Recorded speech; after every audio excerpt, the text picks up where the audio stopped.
જોરદાર બાપુ આમ દેખાય મમ્મી દેખાય દેખાય છે ને શેજાની કરી બેઠો તમે હાલ હવે હજી થોડાક તમે નથી દેખો આપણે તરફ ફરી જવાય થોડા પાછા ખસી જાઓ તમારે ખસી જાય હા આમ હું શું કરું હા હવે રેડી બે રેડી રેડી હા લાવો 100 રૂપિયા આ પકડવું કે 100 રૂપિયા કાઢવામાં ચાલ કે નમસ્કાર દોસ્તો દેવાજ પકડી રાખ્યા આપણે જોઈ રહ્યા છીએ ફરી જાય પાછું તો ગામ જગત્યા તાલુકો કોડીના જિલ્લો ગીર સોમનાથનો ભવ્યથી ભવ્ય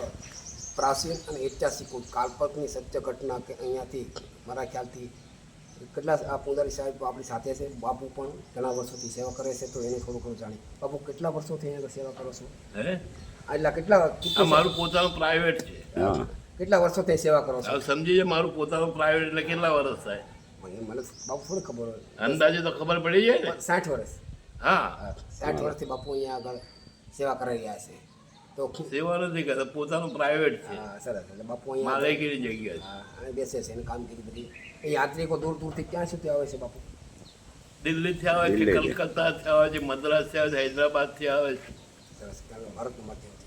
આ જોતો અંદાજે કેટલા વર્ષોથી ચલતી છે શેઠ જગડુસાના ટાઈમથી છે અંદાજે શેઠ જગડુસાના ટાઈમ કેટલો થયો એ મને અંદાજ નથી અંદાજે માનો કે 1200 1200 થી 75 આવો છે તો 800 વર્ષ ખરા હા જગડુસા શેઠ ઈસવીસન 1200 થી 1275 સુધી જીવનકાળ હતું એટલે એટલે અત્યારે 800 વર્ષ અંદાજે તો થઈ હા 800 વર્ષથી જ્યોતિ ગયેલા છે પછી એવું પણ માનવામાં આવે છે કે અહીંયા આગળ વૈજ્ઞાનિકો આવ્યા હતા કોઈ તારણ મળેલું પણ નથી હવે હવે તો હશે હવે મારા જોવામાં નથી હવે આ ખ્યાલ બરોબર છે. મારા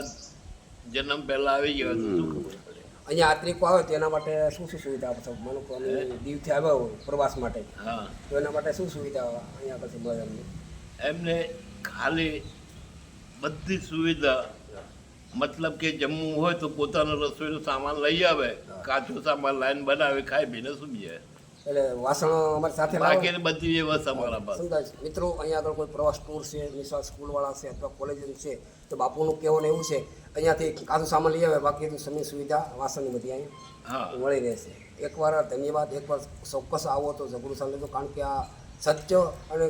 સત્ય ઘટના છે કોઈ કાલ્પનિક નથી 800 વર્ષોથી આ જ્યોત ચલે છે જગડુસા વખતની 1200 ઈસવીસન 1200 થી 1275 સુધીનું અહીંયાથી કહેવાય છે સુધી હું વાઘેલા પણ અહીં મુલાકાત કરેલી ત્યાર પછી જગડુસાની ગણેશવાર દુષ્કાળને પણ અહીંયાથી આગળ આપેલી તે કહેવાય છે કે નાગેનમાં જૂનાગઢમાં ક્યારેય પણ વિરોધ દુષ્કાળ પડશે નહીં આવું જગડુસાનું વસન છે તો 800 વર્ષથી મારા ખ્યાલ પ્રમાણે જૂનાગઢ જિલ્લાની અંદર કોઈ દિવસ સૂકો કાળ દુષ્કાળ તો પડ્યો જ નથી આ જગડુસાના આશીર્વાદ છે આ દયા છે આપણે કિંમતી સમય કાઢી બાપુ આપ્યો તે બધું તમારો આભાર થેન્ક યુ